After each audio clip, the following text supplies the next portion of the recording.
right, welcome back for episode 5. Today we're going to talk about hoarder houses.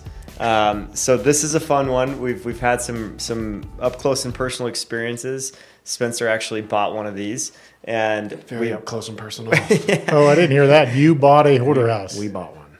Yep, and we've sold several and have lots of experiences with that. So we're going to talk a little bit about the mentality behind it, kind of what causes it, and then what we do to help in these situations and how we can really benefit those that we serve there. So let's start out. Spencer, why don't you tell us a little bit about your buying experience? So our very first house, it was right before everything started to shoot up during COVID. We were at that point where we wanted to buy our first house, and we had our neighborhood picked out as kind of the neighborhood that I grew up in and everything, and couldn't really find anything in our price range. And then we found out about this lady in our church congregation that was planning to move in with her daughter and out in Tennessee. And she's like, yeah, come over and check out the house and see how much it's worth. And I do need to sell it, whether it's to you or on the market. I'd love for you to help me. And so we went over there, and we walk in the house, and we're like, okay. It wasn't, so there's a few, in my mind, there's a few categories of hoarders. There's like, you have your hoarders that they're not dirty per se. They just I remember you saying this before. They weren't a dirty hoarder. Yeah, they just have a ton of stuff. Mm-hmm. And in this case, it was like, you could have fit 5 Hobby Lobby stores in this house. So like crafting material, everything from like picture frames, wrapping paper, scissors. I think there's still like, you know, those little fluff balls that you can like glue to construction paper. Still like find them? Liam comes up from the basement with like stuff. I'm like, where the heck did you find this? And it's like stuffed somewhere in a closet that anyway. You must have bought a huge house then. 5 Hobby Lobbies. Freaking huge. 3 bedrooms total. No. So just a lot of stuff. No, yeah, no, just okay. And it's a good sized house. It's a bigger footprint because it's a ranch style home. It's like it's about 4,000 square feet total. So good. I mean, it's a good sized house for the neighborhood, and but overall, just a lot of stuff. So we go in there and we're like, hey, you know, this is about how much it's worth. If you're to do the updates, here's what it's going to look like. And she's like, I don't want to show it because I don't want to have to get rid of all this stuff, which is a very common thing to hear from people that have a lot of stuff. Mm-hmm. I don't want to get rid of it. I don't want to have to clean it out. Yep.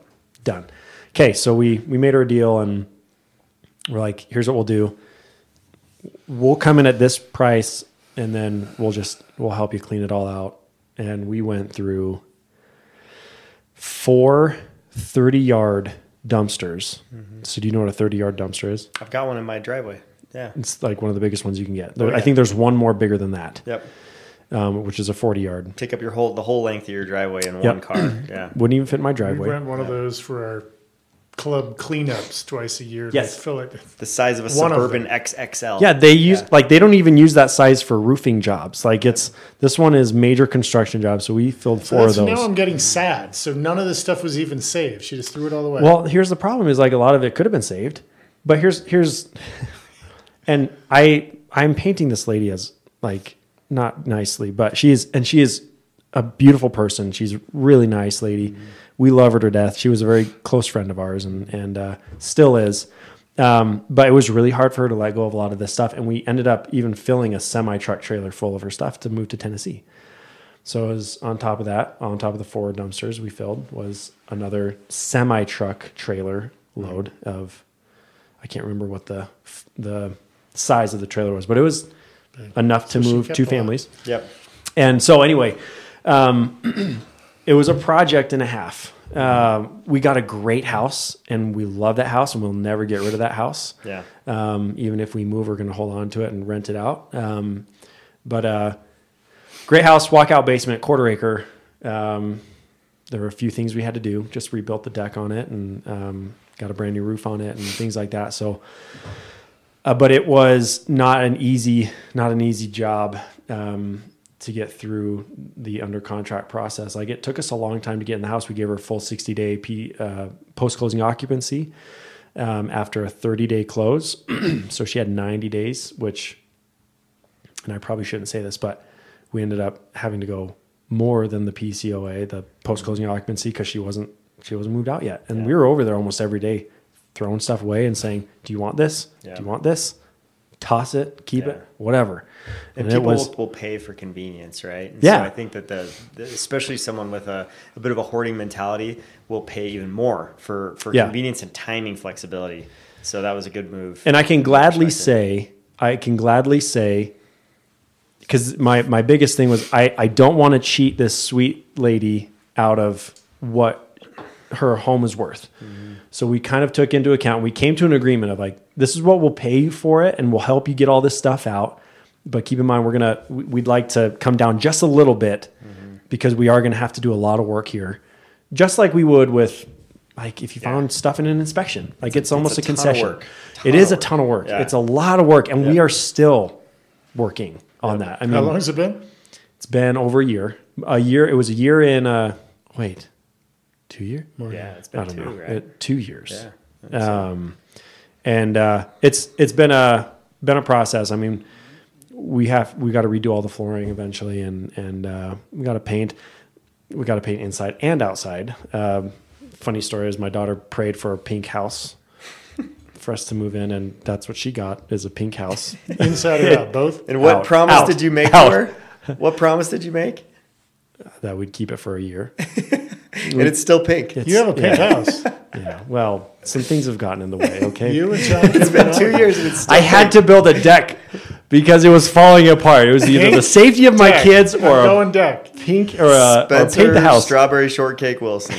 Yeah. So all right, that's it. That's my story. It's still a process. Like, I mean, there's still stuff in the backyard that we just haven't really gotten rid of yet, like some old grills and stuff. It kind of looks a little bit trashy back there sometimes. So my story is not nearly as personal. Should I tell my story? Sure. Please. Yeah. So for the audience, my daughter and my wife, I haven't been at this very long, but one of the first listing presentations we went on was with a client who needed to sell and then buy. So it was a two-sided deal, which are generally great. But he was a hoarder. And as I was joking earlier, like it was very nice stuff. A lot of it was never out of the box. So he wasn't a dirty hoarder, but there was just stuff everywhere. And we were trying to solve how are we going to list this house? So from our perspective and the value we provide, we got to sell this house, and it gets very, very difficult. So the first plan was we rented a storage unit and hired movers to come move 75% of the house out so that he could still live there, but everything else is gone. And I think, candidly, we just kind of spooked him. It was a lot to go through. It was 72 hours. We'd hired all this stuff, and he finally said, whoa, I'm not ready for this. So when we regrouped... So much so that he walked away from a deposit that he did made to the movers. Very painful. He was that spooked by... We hired the same movers later. Yeah. So he lost money. He did. Yeah. He did. Yeah. But when we revisited, we looked at another approach, which is not, it's, I joke with him, you're buying yourself out of pain, but you're also getting your house to show that much better to get a higher price point, less time on the market. Yeah. So the program we used was like a bridge loan. So we did a bridge loan against the asset that he owned. We were able to then go buy and then move him in the span of 30 days, maybe it was 40 days. So he's paying not nothing. It was 1.5 percentage points on the value, as I recall. So not nothing, but you get all the flexibility. He's in a beautiful new home. Yep.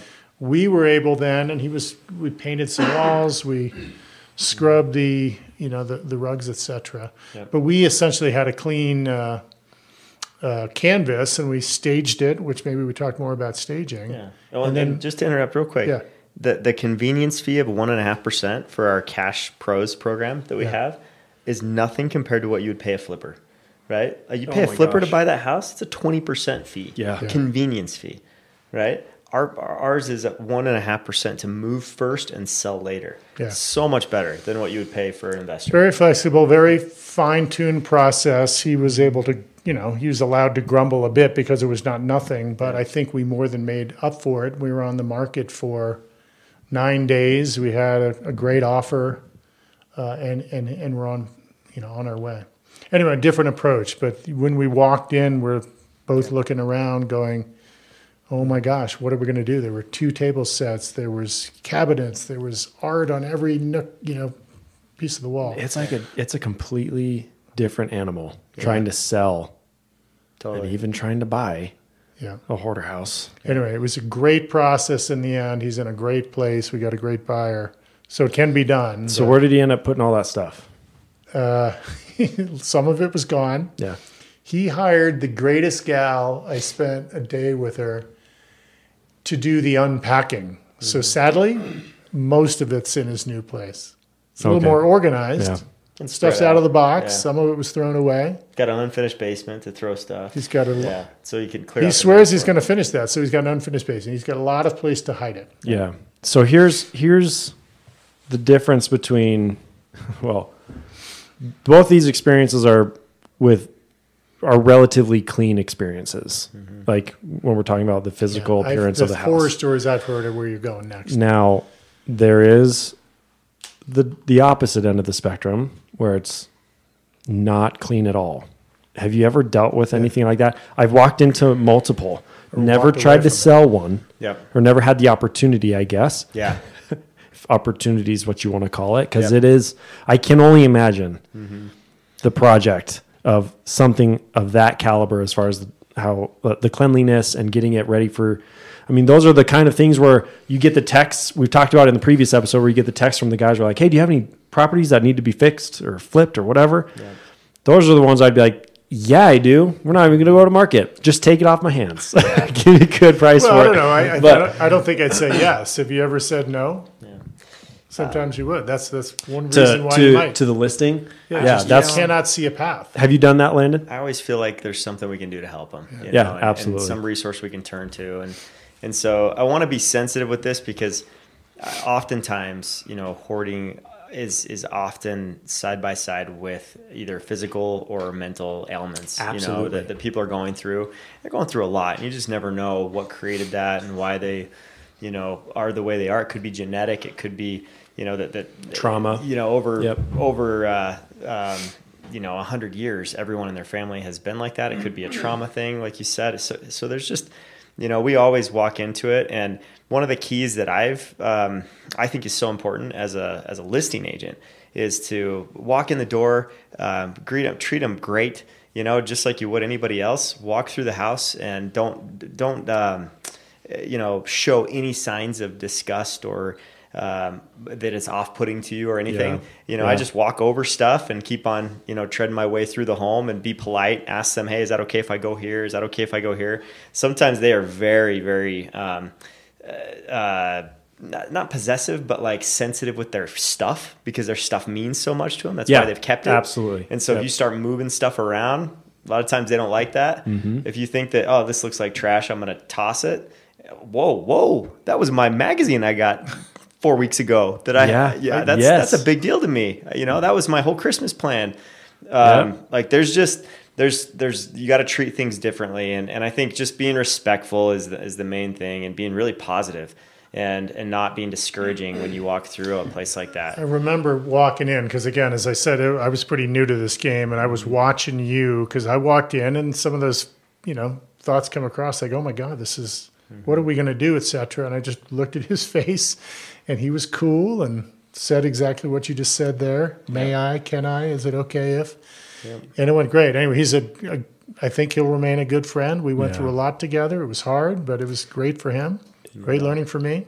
It was a path. We found a path. And hopefully I didn't seem insensitive there. But I feel like I did. But and when it comes to our profession, our job is to make it the best experience possible for everybody, to treat everybody as equal, and because we all are. But I guess where I was coming from was more of the it's a lot of work. It is a lot of work, and when you're dealing with that's exactly the same thing that we dealt with. Our seller was, she was so attached to everything, and which is fine. I get it. Like, I have a ton of stuff too that I don't want to throw away, but it's just sitting there doing nothing. And so when we would ask her, like, hey, can we throw this away? She's like, no. Like, that's from like this year, and this is what it means to me. She had a purpose for everything. Yeah. She had a purpose for buying every single thing in that house. Yeah. And it's something that we can't necessarily understand fully. And so our job is to go in there, present the facts of what we're looking at in a kind manner. But that's not to say it's we don't have our work cut out for us on those.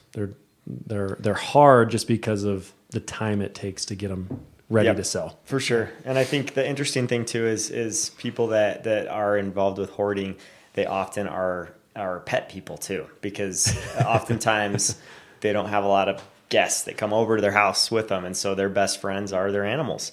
And so I've seen a lot of things as far as that goes too, with just homes where I've walked through and seen, dog poop on the carpets, on the floors that just hasn't been picked up for months. And that's, there's smells that go along with that. There's all kinds of stuff. I remember asking one seller that I was working with this year, I just said, can I borrow your pooper scooper to help you in the backyard, and I'll pick up the poop for you so it looks better, and offered to do that. And she said, I've never owned one.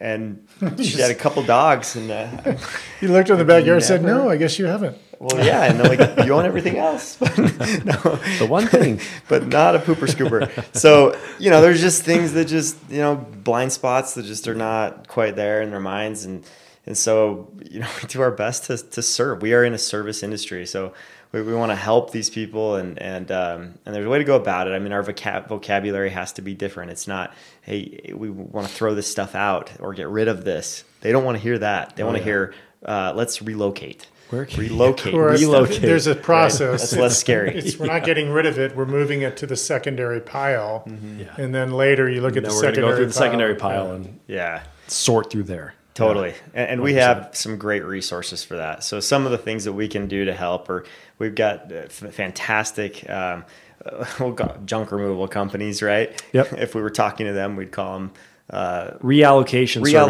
of assets. But we've got some great companies that do that. We also have some great companies that come in and they'll help pack, kind of like Chad was saying, help them both ends. She did both stuff. ends. Yes. Pack and unpack. Yep. Get stuff in boxes for them. And then they are usually associated with movers that will help move too. And so that's the nice thing is we've got all the resources to make that happen and clear things out. We've got that cash program that they can buy first, get everything into the next house. So it saves them money on storage, and that convenience fee a lot of times is equal to what they would have paid in storage anyways. And you take it upon yourself to try to make up based upon, now that I have a clean slate, can I get a higher sell price, which we were close to. I would say, so for all the buyers out there, never overlook these houses. These can be diamonds in the rough. Yeah. Like, totally. I mean, I know it's hard to look past some of the stuff, and like, especially when they list it where it's selling as is, for example. You see those on the market every once in a while. And almost every time I see those come on the market, I'm like, okay, let's look past it. Let's look at the layout. Let's look at, bedrooms, bathrooms. What do they have here that's going for them? Yeah.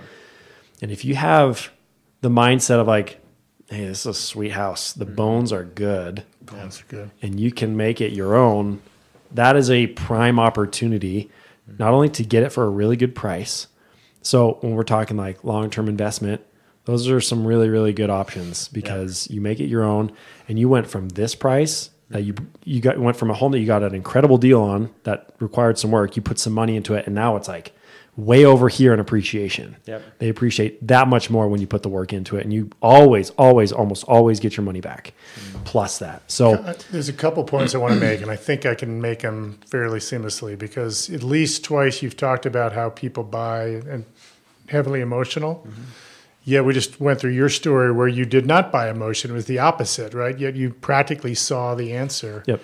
So people buy for both reasons. More often than not, you have to plan for buying emotionally and prepare. I think we have another episode where we're going to talk about preparing.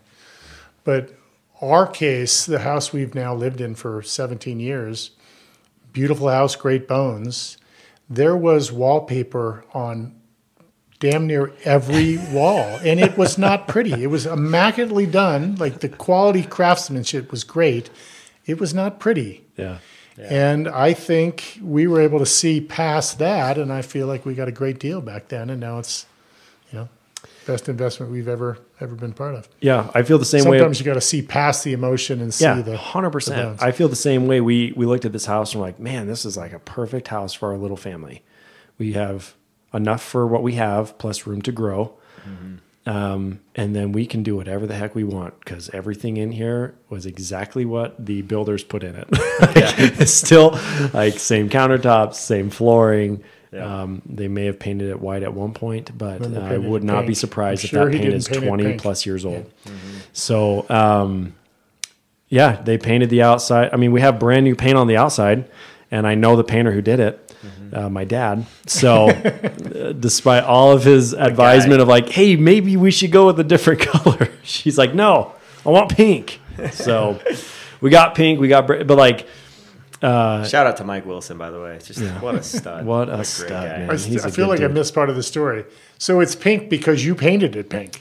I thought you inherited indirectly, it. Yes. Yeah, so my dad, like I said, she was a good family friend. Your dad loves your daughter more than he loves you. So here's the thing, because she was in our church congregation. We have opportunities to serve those in our congregation and stuff, and this was one of those opportunities. And my dad's like, you know what, Mrs. Seller, like if you need your house painted, I got all. My dad's super handy. That was part of his job growing up. Or not grown up, but he owned a business and home remodeling and stuff, and he very well versed in all that. So he's like, I got sprayers, we'll paint it for you. Tell me the color you want. And she's like, I want this color. He's like, that's pink. Okay. Not gonna argue with you, man. It's like, well, are you sure? It's kind of pink. She argued it was salmon. To each their own. But frosted strawberry from Coral. Yeah, it's not pink, it's coral. But I can't complain. I got a brand new coat of paint on my house, and we're planning to paint it hopefully this season. But once we get 55 plus degrees, we'll start thinking about it. Awesome. Anyway, a lot of potential. And I just want to say, like, to finish up, like the fiduciary responsibility that we have to sellers is so important. And like when I ever come across someone that's in a position where they may be distressed or a hoarder, my first thought is always, how can we make you the most money on your home? And if they're mentally and financially capable of doing that, then we'll give them the game plan and execute it. But if they're not, which in some cases is just not possible, budget-wise or from a mental capacity-wise, they don't have that in them. And even with working with family in those situations where they're not capable, those times, we have to throw a curveball, and we have to offer to connect them with some investors or, do some other things so that they can get that convenience that they need. Because sometimes people will pay a lot of money for that convenience, and that is number one for them. But there are other times where dollar is number one, and getting them top dollar. And so that's what we always will try to do. We will always try to serve their best interests and make sure that they're making either the most money or getting the best outcome for them in their personal situation. And I think that's key, no matter who you're talking to when you're looking to sell a house. So agreed. Awesome. Well, that was a fun one. We'll probably have more to come. Oh yeah, next year. I hope so. They're kind of an adventure to deal with. So it's they always make for good learning experiences. Yes. Never had a negative one. Absolutely. So. Well, we talked about storytime episodes. That was close to one. Yeah. At some point, maybe we'll just do pure crazy stories or great stories. I've got a few of those. Absolutely. And if you know someone who is a hoarder and you're like hesitant to send them to like this agent that just doesn't do that type of property, like send them to us. We love working with those people, and we have the resources. We have odor removal people. We have water mitigation people. We've got everything. Professional organizers. Yeah. Like we've got junk removal. We know what to do to help them and give them a great experience. So thanks for joining us today for episode 5, and we'll catch you next time. Thanks.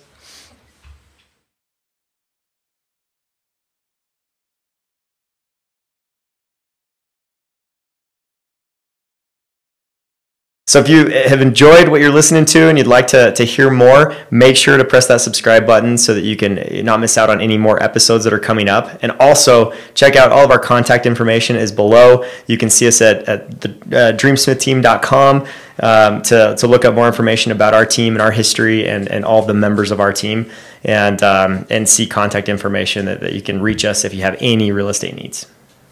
See you next time.